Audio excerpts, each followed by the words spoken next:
Hello दोस्तों, नमस्ते। कैसे हैं आप सब। आज की कहानी है बहू का स्त्रीधन। कहानी को पूरा सुने। अच्छी लगे तो लाइक, शेयर और चैनल को सब्सक्राइब करें। धन्यवाद। सुनिए जी, नितिन के साथ बैंक में जाकर एक लॉकर का इंतज़ाम कर लीजिए। प्रिया जी ने अपने पति अमन से कहा, तुम्हारे पास ज़्यादा जेवर हो गए हैं क्या, जो एक लॉकर में समा नहीं रहे। लगता है मुझसे छुपा छुपा कर पैसे जमा करके लाखों के गहने तुमने बनवा लिए हैं। अमन जी ने हंसते हुए प्रिया जी से पूछा।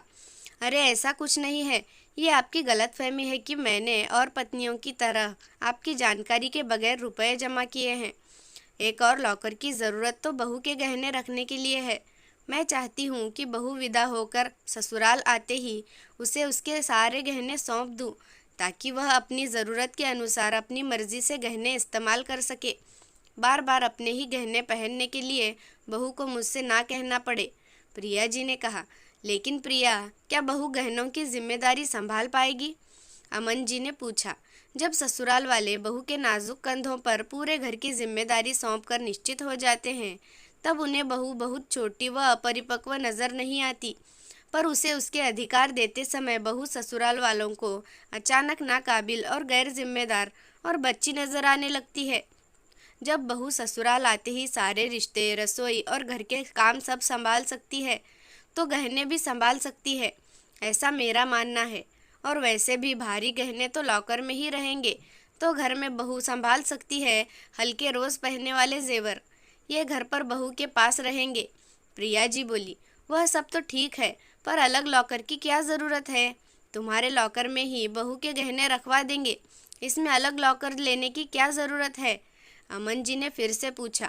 देखिए जी, मैं नहीं चाहती कि गहनों को लेकर बहू के मन में किसी भी प्रकार की कड़वाहट आए, हमारे प्रति उसके मन में किसी भी प्रकार का कोई ख्याल आए। इसलिए मैं बहू के नाम से अलग लॉकर खुलवाना चाहती हूँ, जिसका अधिकार जिम्मेदारी बेटे बहू की होगी। एक स्त्री का कितना जुड़ाव होता है उसके इन गहनों से, आप क्या जाने। प्रिया जी ने आंखों में आंसू लिए हुए कहा। प्रिया, तुम आज तक पुरानी बातों को दिल से लगाए बैठी हो।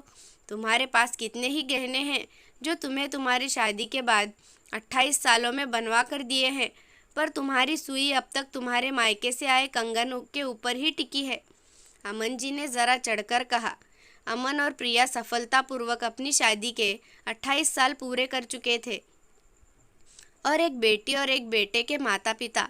बेटी की विदाई उन्होंने अभी 2 साल पहले ही की और अब बेटे के सर पर सहरा बांध रही थी। प्रिया जी के बेटे नितिन की शादी को मात्र 15 दिन ही रह गए थे। वह अपने पिछले अनुभव से मिली पीड़ा के कारण बहू को कर्तव्य के साथ साथ उसके अधिकार भी देना चाहती थी। आज प्रिया जी को पिछली सारी घटनाएं दोबारा से ताज़ा हो गई। अब प्रिया जी अपनी अतीत की यादों में खो गई। अरे प्रिया की माँ, दिवाली का बोनस मिला है और एडवांस लेने की सुविधा भी मिली है। इस बार दिवाली पर क्या खरीदना चाहती हो। ऐसा कहते हैं वॉशिंग मशीन ले लेते हैं। इतने सालों से हाथ से कपड़े धोते धोते तुम्हारे कंधों में भी दर्द होने लगा होगा। आज तक तुम सारे काम हाथों से करती हो, वॉशिंग मशीन आने से तुम्हें थोड़ा सा आराम हो जाएगा। वैसे अभी हमारे समाज में वॉशिंग मशीन लग्जरी कहलाती है, इसमें इसके काम लेने का चलन नहीं है, पर तुम्हारे परेशानी देखकर मुझे लगता है कि लेनी चाहिए। प्रिया के पिता ने प्रिया की माँ से कहा। नहीं जी, वॉशिंग मशीन लेने की कोई ज़रूरत नहीं है। पिछले साल की तरह इस बार भी सोना ही लेंगे, जितने बन पड़े, 4 ग्राम या 3 ग्राम। प्रिया अब 17 साल की हो गई है, उसकी शादी तक थोड़ा थोड़ा सोना खरीद लेंगे तो सहारा हो जाएगा। शादी में उसे एक सोने का सेट तो देना ही होगा। इसमें गले का हार, कान के झुमके, 2 कंगन, एक अंगूठी तो होनी ही चाहिए। इन सब में कम से कम 7-8 तोला सोना तो लगेगा ही। हम अपने सोने के सिक्के से जेवर बनाएंगे तो जेवर मजबूत व शुद्ध बनेंगे। अभी से जेवर बनाकर रखेंगे तो वक्त पर हमें असुविधा नहीं होगी। संतोष जी ने पत्नी से कहा। पर तुम्हारे कंधों का दर्द, तुम्हारी सेहत के प्रति हम लापरवाह नहीं हो सकते। संतोष जी ने फिर कहा। पर एक माँ के आगे किसी की कहाँ चलती है। मशीन की जगह 5 ग्राम सोने की गिन्नी ही खरीदी। अपनी लाडली बेटी प्रिया की शादी के जेवर बनवाने के लिए प्रिया के पिताजी कितने सालों से अपने पुराना खटारा स्कूटर से ही काम चला रहे थे। अगर विचार आता भी तो विचार को त्याग कर अपनी लाडली बेटी प्रिया की शादी के लिए पैसे जोड़ देते। ऐसा दोनों पति पत्नी ने लगातार 4-5 साल किया। अपने ऊपर खर्च करने की बजाय अपने बेटी का दहेज इकट्ठा करना उन्होंने ज़रूरी समझा। आखिरकार वो दिन भी आ गया जिसका प्रिया के माता पिता को इंतज़ार था। शादी का दिन। सुंदर सुशील संस्कारी प्रिया की शादी हो जाती है। शादी में प्रिया ने अपने माता पिता की ज़िंदगी भर की बचत से लिया गया सोने का सुंदर सेट पहना था, जिसमें गले का हार, झुमके, एक अंगूठी और मीनाकारी वाले बहुत ही खूबसूरत 2 कंगन थे। जो भी देखता तारीफ किए बिना नहीं रह पाता। प्रिया को ससुराल से भी सोने का फुल सेट और मंगलसूत्र चढ़ाया गया। ससुराल आते ही प्रिया की सास ने सारे गहने अपने पास रख लिए, सिवाय गले की चेन और एक कान की बूंदें थी। सास ने कहा, हमारे यहाँ रिवाज है कि सारे गहने सास को देते हैं, इसलिए प्रिया का सारा स्त्री धन श्यामल जी ने स्वयं ले लिया। प्रिया को कहीं शादी ब्याह या किसी अन्य कार्यक्रम में जाना होता तो अपने ही जेवर के लिए सास के आगे गिड़गिड़ाना पड़ता था। माँ जी, वह मेरे मायके से आया हार पहनने को दे दीजिए, वह मीनाकारी वाले कंगन भी साथ में दे दीजिए। प्रिया कहती, अरे बहू, तुम इतना भारी गहने संभाल नहीं पाओगी, कोई नकली जेवर पहन लो। वैसे भी गले में सोने की चेन तो पहनी है तुमने, क्या ज़रूरत है तामझाम करने की, तुम अभी छोटी हो, संभाल नहीं पाओगी गहने। प्रिया की सास कहती। प्रिया कहना चाहती थी कि ससुराल आते ही इतने बड़े घर को संभालने की जिम्मेदारी मुझ पर डाल दी और बात करती हैं कि मैं गहने नहीं संभाल सकती, पर संस्कारों के सामने कुछ बोल नहीं पाती। अपने मायके से आए गहने पहनने की इच्छा तो उसके दिल में ही रह जाती। कुछ समय बाद प्रिया माँ बनने वाली थी। प्रिया के गर्भवती होने पर उस पर श्यामल जी का जांच का दबाव बनाने लगी। उसने जब जांच से इनकार किया तो नाराज श्यामल जी ने उसे अपने मायके भेज दिया ताकि बहू की सेवा भी ना करनी पड़े। इधर प्रिया की ननद भी माँ बनने की खबर सुनाती है। प्रिया की सास श्यामल जी बेटी की माँ बनने की खबर सुन के बहुत खुश हुई। उसने शादी के 5 साल बाद सुनाई थी ये खुशखबर। तभी प्रिया ने नितिन को जन्म दिया। प्रिया के पास पति अमन पत्नी और बेटे को देखने आते हैं, लेकिन हाँ, खाली हाथ आते हैं। प्रिया की सास ने बहू और पोते के लिए कुछ नहीं भेजा। प्रिया को बेटे के जन्म के बाद अपने मायके में कम से कम 1.25 महीना तो रुकना ही था। प्रिया के पति अमन पत्नी और बच्चे का मुंह देखकर वापस चले जाते हैं। आते ही अमन की माँ उससे कहती है, बेटा, तुम्हारी बहन की गोद भराई का कार्यक्रम उसके ससुराल में है, वहाँ भाई का काम पड़ता है, पिता नहीं जा सकते बेटी की गोद भराई में, इसलिए तुम्हें और मुझे तुम्हारी बहन के ससुराल जाना होगा।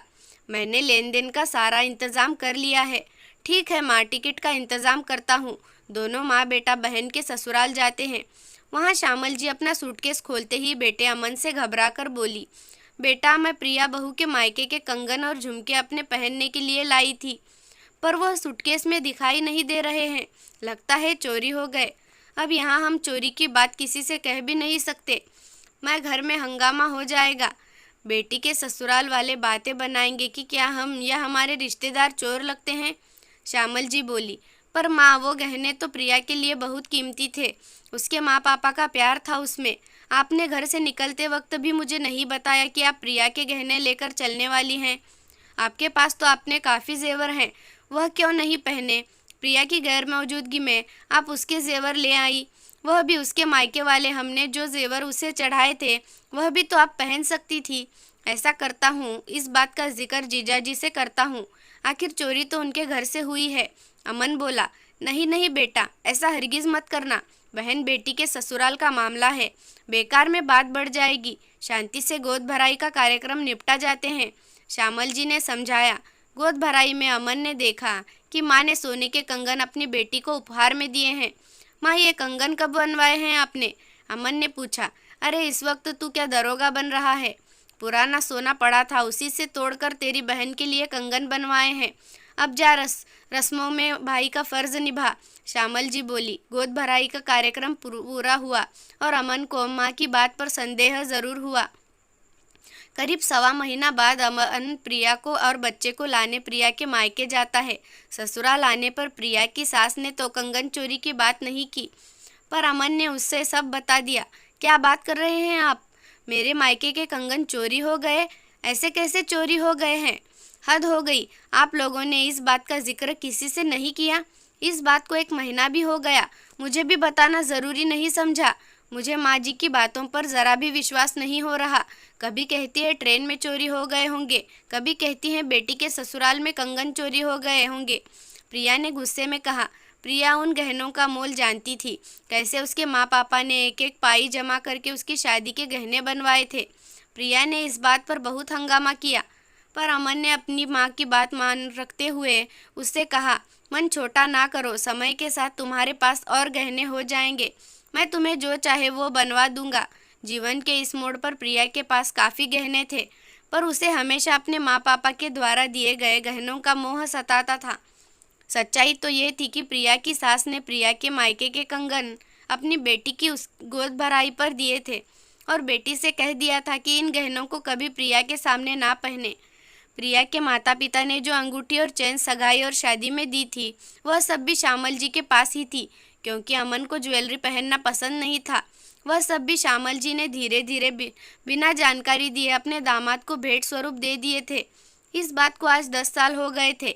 इस बीच अमन ने अपने वादे अनुसार प्रिया को काफ़ी गहने बनवा कर दिए, कभी शादी की सालगिरह पर तो कभी जन्मदिन पर, कभी तीज त्योहार पर। एक बार किसी दूर के रिश्तेदार की शादी समारोह में प्रिया और अमन का जाना होता है। वहाँ प्रिया की ननद भी आई हुई थी।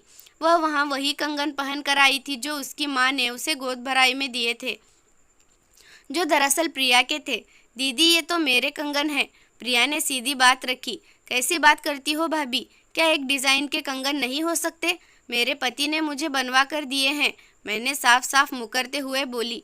नहीं दीदी, ये कंगन मेरे हैं, मेरे मायके के कंगनों को कभी मैं भूल नहीं सकती। ज़रूर कंगन आपको माँ जी ने दिए होंगे, प्रिया ने बात की तह तक जाते हुए कहा।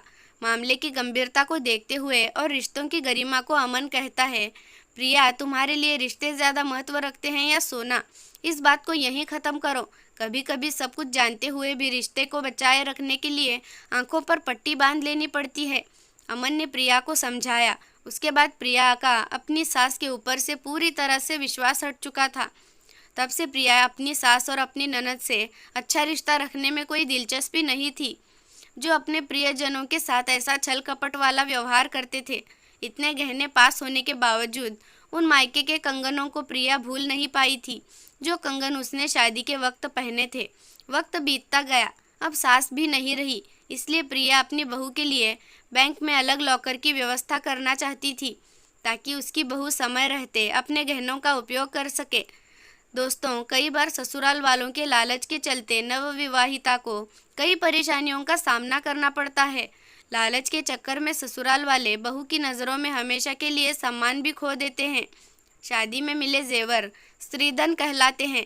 वह जेवर चाहे मायके से मिले हो या ससुराल से, उस पर केवल उस स्त्री का हक होता है जिसे वह जेवर उपहार स्वरूप मिले हो।